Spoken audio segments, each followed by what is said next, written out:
A'udzu billahi minasy syaithanir rajim. Bismillahirrahmanirrahim. Dari Abu Hurairah dari Nabi Sallallahu Alaihi Wasallam, beliau bersabda, sesungguhnya agama Islam itu mudah dan tidaklah seseorang memberat-beratkan agama ini, melainkan ia pasti dikalahkannya.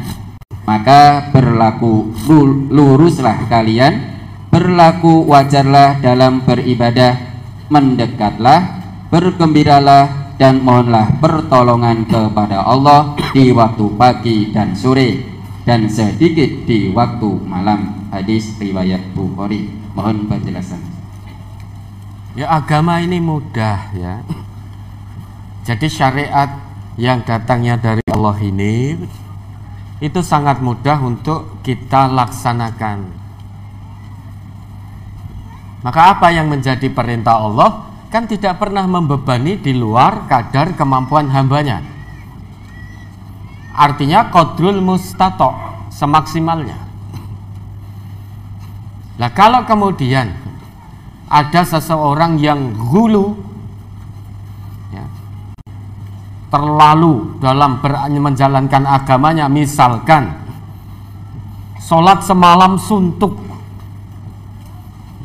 padahal syariat dari Allah ini di sedikit malam atau bagian dari malam itu bangunlah, bangkit untuk munajat kepada Allah.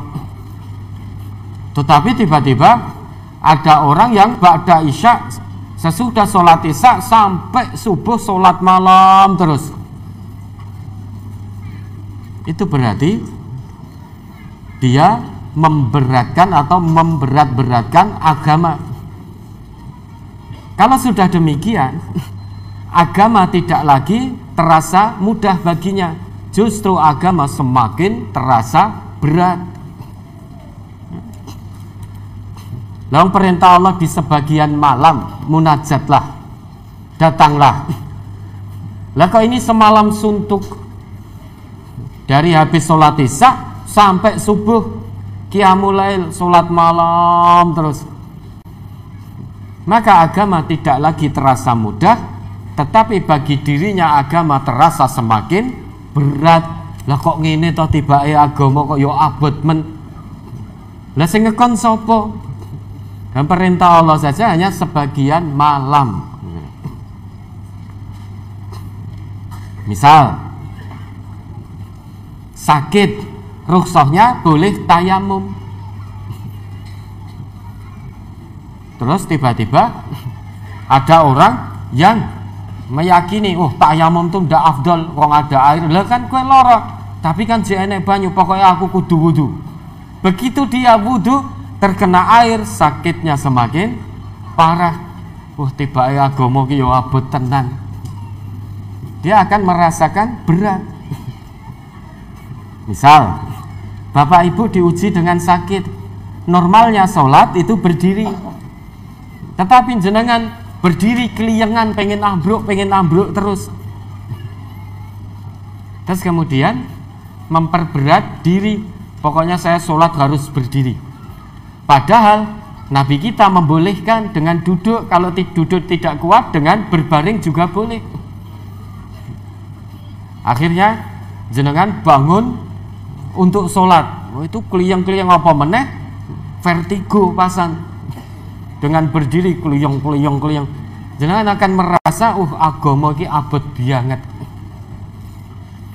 Kenapa kok tidak diizinkan untuk meninggalkan sholat saja, kok harus tetap sholat, padahal aku nek ngadeg rasanya kaya ngene. Kalau bapak ibu pengen meninggalkan sholat itu mudah, syaratnya penuhi saja. Satu, keluar dari Islam, atau yang kedua tetap Islam tetapi akalnya sudah tidak sehat, wis engko ora sholat. Kalau bapak ibu pengen meninggalkan sholat mudah, syaratnya tinggal dipenuhi. Tinggalkan Islam atau tetap menjadi orang Islam ning akale wis ora sehat ngono wae wis. Maka rufi al-qalam, diangkat pena. Selama akal panjenengan masih sehat, masih waras, mbok sakit beratnya seperti apa, tetap berkewajiban sholat. Kalau tidak bisa berdiri, agama ini mudah, bisa dengan duduk. Kalau duduk tidak bisa, agama ini mudah, bisa dengan berbaring. Kalau sudah berbaring, namun tetap berat untuk melaksanakan gerakan-gerakan sholat, maka boleh dengan isyarat. Agama ini mudah kok. Sudah tahu berdiri sholat itu berat karena sedang sakit. Kalau berdiri mutah-mutah, memaksa sholat untuk berdiri karena merasa nek duduk ora sah, berbaring tidak sah. Maka bagi orang yang seperti ini, agama akan semakin terasa berat. Bukan Allah yang menjadikan berat, tetapi dirinya sendiri yang membuat agama ini berat. Dalam bulan Ramadan, yang sakit boleh tidak puasa dengan catatan mengganti di hari lain nek wis sehat. Tapi dia maksa, lagi Ramadan pokoknya aku kudu poso. Sakitnya semakin berat misalkan karena tidak ada asupan.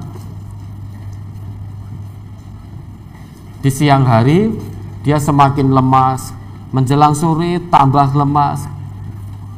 Dia akan terasa menjalankan agama ini abot banget. Aku loro, ning kok ya poso, lah sing ngekon poso sapa? Boleh tidak puasa. Bagi yang sakit menaun, boleh tidak puasa. Gantinya bukan dengan puasa, tapi ada keringanan dari Allah, yaitu dengan fidyah bagi yang mampu.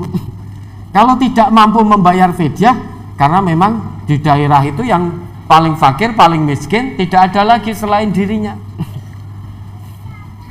Dia hidup dalam keadaan fakir, miskin, sakit menaun,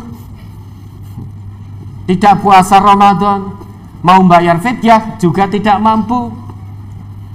Maka kewajiban fidyah pun menjadi gugur.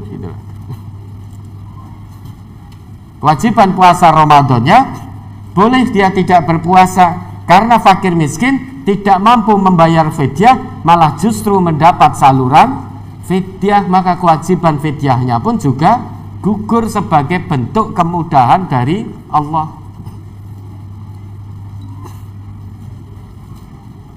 Maka tidak perlu kita perberat urusan agama ini. Termasuk menjalankan agama nek lewat makelar ini mesti dadi angel. Maka mengamalkan agama ini melalui Allah, melalui Rasulullah, jangan melalui makelar. Kalau beragama melalui makelar wes dadi angel kok. Jadi sulit sekali nanti. Tapi kalau praktek agama berdasarkan Allah dan Rasul itu ringan, mudah. Dalam kondisi normal seperti ini.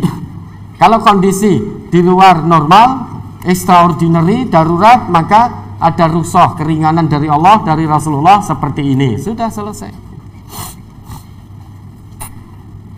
Maka siapapun yang memberat-beratkan dalam urusan agama, pasti dia akan dikalahkan. Maksudnya agama itu akan terasa semakin berat untuk dia laksanakan. Bukan berarti Allah dan Rasul yang menjadikan agama itu berat, tapi dirinya sendiri yang menjadikan agama itu semakin berat. Lama-lama dia akan tinggalkan perintah agama ini karena merasa sangat berat untuk mengamalkan. Lama-lama dia tidak mau lagi mengamalkan perintah agama. Padahal agama ini sangat mudah, sangat ringan. Ya, ada lagi.